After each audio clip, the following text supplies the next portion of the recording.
प्रधानमंत्री नरेंद्र मोदी के ताबड़तोड़ अटैक से ममता बनर्जी की टेंशन साफ नजर आ रही है। ममता बनर्जी ने प्रधानमंत्री को ओपन चैलेंज दिया है। ममता बनर्जी ने एक रैली के दौरान कहा कि मोदी आजकल बैक टू बैक इंटरव्यू दे रहे हैं जिसमें वो खुद सवाल लिखते हैं।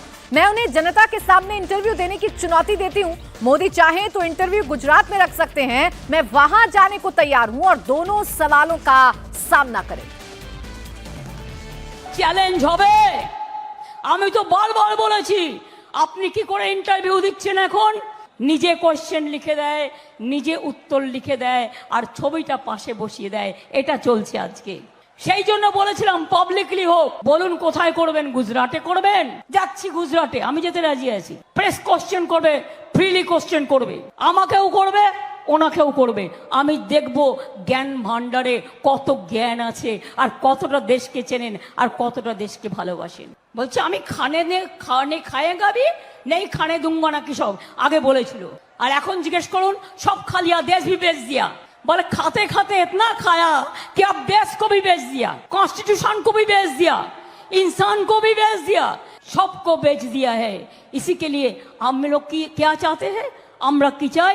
মোদি যাক, শান্তি থাক, মোদি যাক, দেশ থাক, মোদি যাক, সংবিধান থাক, মোদি যাক, ছাত্র যৌবন এগিয়ে যাক। अब ममता की इस टेंशन की वजह क्या है, आपको यह समझाते हैं। इसके पीछे की वजह है बंगाल में साल दर साल बीजेपी का बढ़ता ग्राफ। बीजेपी ने बंगाल में अपनी पैठ जमाई है और साल दर साल न सिर्फ वोट बैंक में इजाफा हो रहा है बल्कि सीटों में भी इजाफा हो रहा है। 2009 की अगर आप बात करेंगे तो भारतीय जनता पार्टी का जो वोट शेयर था वो महज 10% था, लेकिन 2014 में 7% का इजाफा हुआ, ये 17% हो गया। और 2019 की बात करेंगे तो देखिए 40% तक पहुंच गया। और यही बढ़ता ग्राफ भारतीय जनता पार्टी का बंगाल में कहीं ना कहीं टीएमसी और ममता बनर्जी की टेंशन को बढ़ाने के लिए काफी है, क्योंकि ना सिर्फ वोट शेयर बढ़ रहा है बल्कि सीटों में भी इजाफा हो रहा है। और इस बार भारतीय जनता पार्टी की तरफ से यह दावा किया जा रहा है कि बंगाल में सबसे बड़ी पार्टी बनकर बीजेपी उभरेगी। अब देखिए 7वें चरण में जिन सीटों पर मतदान होना है उन सीटों पर बंगाल में ममता बनर्जी का जो दबदबा है वो साफ तौर पर देखने को मिलता है। 9 सीटें, एक भी सीट भारतीय जनता पार्टी के पास नहीं है, लेकिन इस बार यह कोशिश की जा रही है कि बीजेपी इन सीटों पर भी अपना कब्जा कर सके, कमल खिला सके। अब देखिए 7 चरण में जिन 9 सीटों पर वोटिंग होनी है उन सभी सीटों पर ममता बनर्जी का स्ट्रांग होल्ड है। इन सीटों पर 2019 में बीजेपी का खाता भी नहीं खुला था और सभी सीटों पर टीएमसी की जो मार्जिन है वो बहुत ज्यादा था जीत का। सिर्फ एक सीट दमदम ऐसी थी जहां टीएमसी और बीजेपी में जीत का अंतर कम था। आपको रखते हैं उन सीटों का।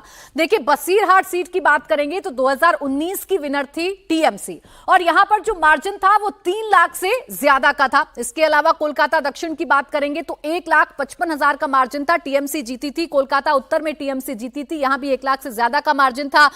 बारासात की बात करेंगे तो यह सीट भी टीएमसी ने जीती थी और यहां भी मार्जिन 1 लाख से ज्यादा था। और देखिए बसीरहाट, डायमंड हार्बर, जयनगर, जादवपुर, मथुरापुर की अगर आप बात करेंगे तो यहां मार्जिन तकरीबन 3 लाख वोटों का है और इसीलिए बीजेपी का जो टारगेट है वो इन्हीं सीटों का है। इन सीटों पर ना सिर्फ जीत हासिल करनी है बल्कि जो वोटों का मार्जिन है वो भी कहीं ना कहीं बढ़ाना है। ये कोशिश भारतीय जनता पार्टी की है, लेकिन ये जो 9 सीटें हैं इस पर टीएमसी का दबदबा, टीएमसी का गढ़ इन्हें कहा जा सकता है। इन सीटों पर ममता बनर्जी का जो जादू है वो इन सीटों पर चलता है, ऐसा कहें तो गलत नहीं होगा। और इन्हीं सीटों पर निगाहें हैं। प्रधानमंत्री नरेंद्र मोदी मथुरापुर में अटैकिंग मोड में नजर आ रहे थे और यही अटैकिंग मोड कहीं ना कहीं ममता बनर्जी की जो टेंशन है वो बढ़ा रहा है।